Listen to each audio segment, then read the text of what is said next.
Hi everybody, my name's Chris. Today we're going to refurbish an old clipper.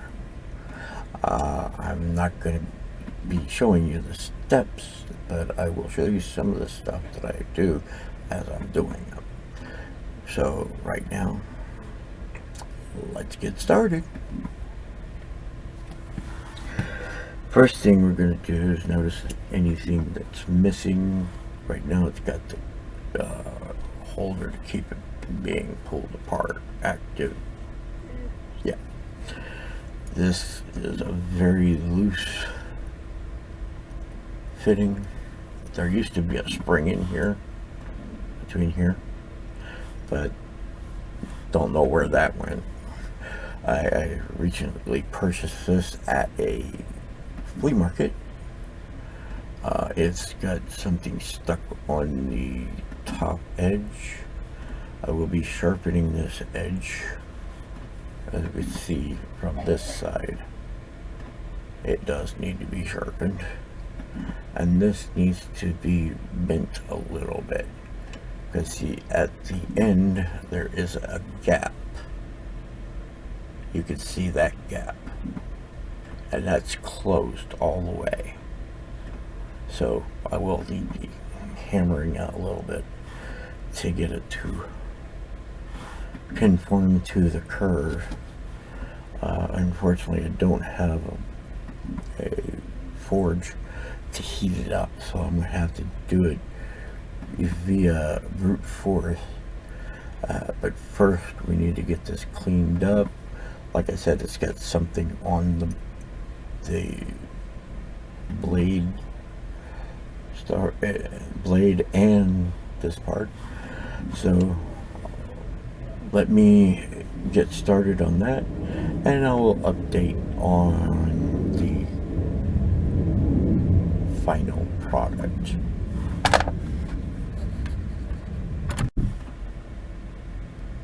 Okay, right now I'm going to show you some of the stuff that some of the tools I use to refurbish and remove stuff off your project. I've got a set of small files ranging from different shapes and sizes. I also have a big file, well, a bigger file with a homemade handle. I made this a couple years back. And I have a round file for inside the curves. And so now I'm going to be using a pair of pliers to maybe straighten out this little hanging block, because it needs to be pressed in more to keep it from falling so easily. See, it just did, because it just flops around. The area down here on this side needs to come in a little bit more so it'll hold that better, and it won't fall every time you pick it up.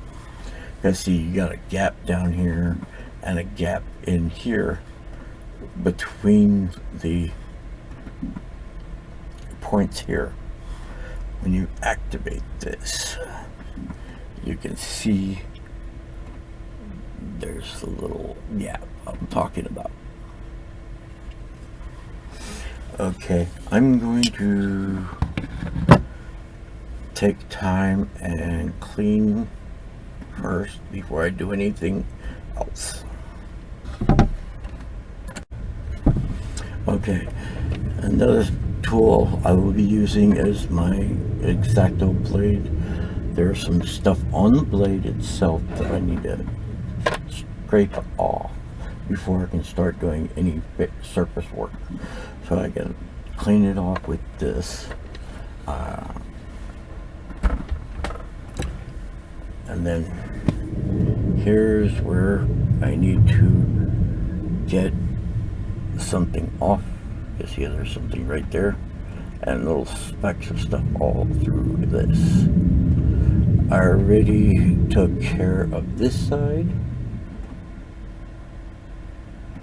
and the outer edge here, and then the interior, well, okay, my bad, the exterior of the curved section.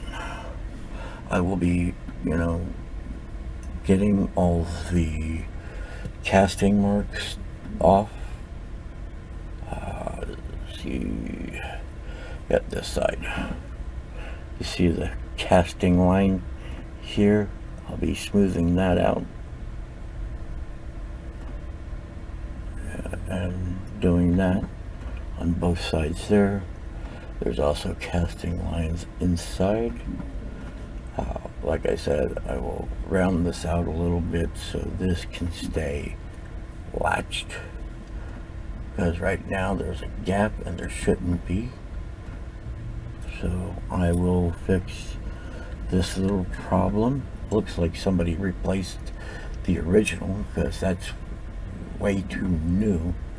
Well, it's newer looking, but yeah, I will clean this up and I will be back in a little bit.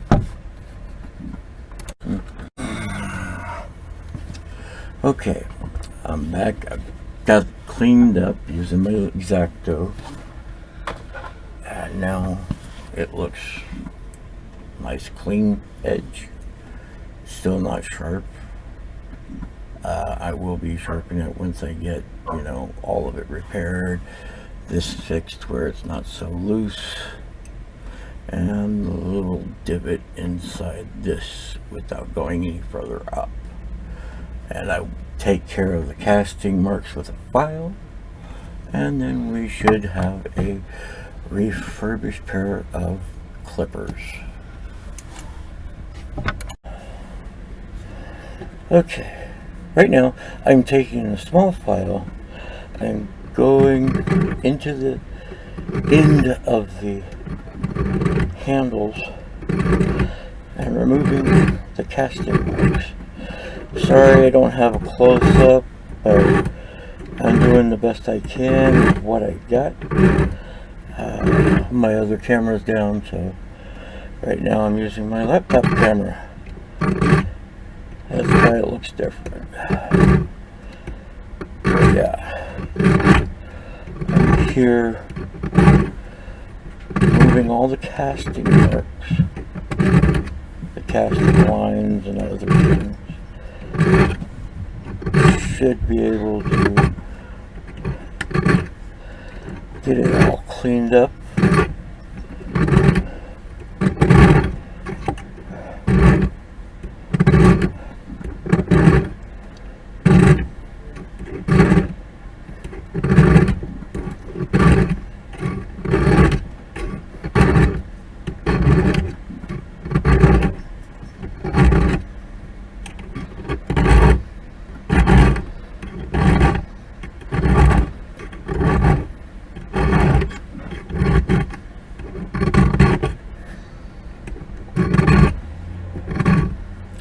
And when I'm done with this, it's going to look a lot like this.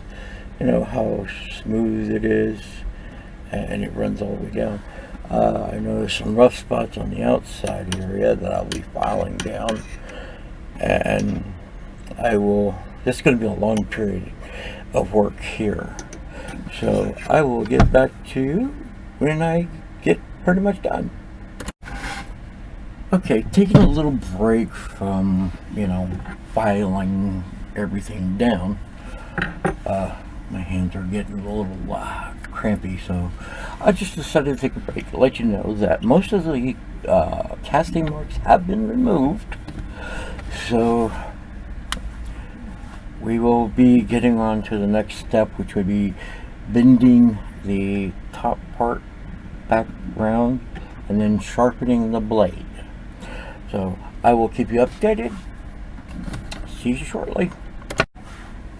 Alright, see, I'm going to be, I've been taking out some of the burrs on the blade, making it smoother. There's still a couple, up in this area that I'll be working with the small file. I will eventually bend this back over where it matches the curvature of the blade, and blade is pretty sharp, but it just needs to be fine-tuned, taking out the rough nicks, you know, from using different types of cutting. These aren't exactly 10 snips, but they're not, you know, hose snips or anything like that. I would use them for 10, but I'm not using 10. This will be more of a cutting tool for maybe light brass, something, you know, wires and other things. But yeah, I will work on cleaning this up, making it smoother as I go. I'm feeling a lot of, you know, burrs still there, especially down in this area. But yeah, I will give you a update in a little while. Okay, I've done most of the cleaning up. The cast marks are gone, inside and outside. You'll see the line is clear on both sides, and even on the ends, they're gone. But now, the problem, I gotta cut that niche a little bit in so the hook will go back over it and stay there. Eventually I'll find a spring to replace the one that was in it. I may have to make one, but right now my next project is that little mark on the inside of that. This should be fun, so gotta get started. Okay, I've done a lot of filing. Looks different, but it doesn't look much different. But I did round it out a little bit, give a little bit of a hook in there. It took me a long time to do that, and you know, seeing the action is really, you know, exhausting work. But yeah, I fixed it where it could, you know, bounce. It might come off, but it's better than it was before. It's actually setting deeper into it. Now I got the blade all cleaned up and it looks good. There's a lot of bumps and ridges in the middle, but I'm not going to worry about that. That won't interfere. So now I'm going to probably end up sanding this down and then maybe giving it a coat of paint. I'm not sure what color I'm going to paint the handles yet, but it'll be an interesting color. It'll most likely be a model paint because I don't use spray inside my house. So yeah, I'll be doing the brush work. It looks really good. I noticed it's a Corona snip, and it has a little icon there. Not sure if y'all can see it. You see it? It looks like a little sun. And on the other side is the Corona. Of course, it looks backwards. But see, I got the casting marks down, both inside and outside. That's taking me kind of a while. I've stopped and started a few times, but yeah, I mean, it does a lot better now.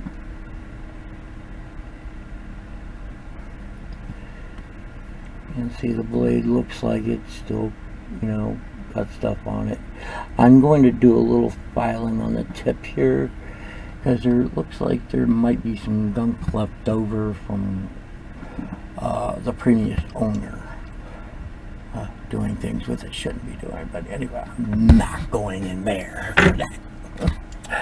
Okay, I will check back with you later. See ya. Okay, time for an update. I've moved on from small files to wire brush on my Dremel, or my power tool here. Let's say Chicago Electric.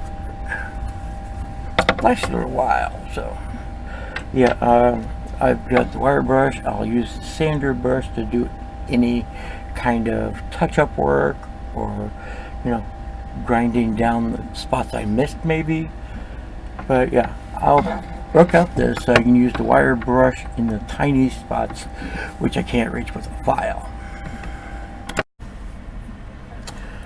Okay, now this is all shined up. I haven't done the polishing yet, but almost hit myself in the face with it. Anyway, let's start over. Okay, here we are. Product almost finished. I did some research on this. It's not a 10 snip after all. It's a pruner, a hand pruner, made by the Corona company, which is still around. And I have contacted them to find out exactly what type and what parts I need to replace, like the spring and maybe the thing, since I don't think it's the original latch. I think this is somebody's creation to help keep it closed. And the reason why it's not staying closed is it's missing the spring. And right now, it's all shined up. I'll do some polishing here shortly, but everything's pretty much. And I will straighten out the blade, keep the gap out of it. I noticed there's a little bit of a spacer in between. I'll see if I can't fix that.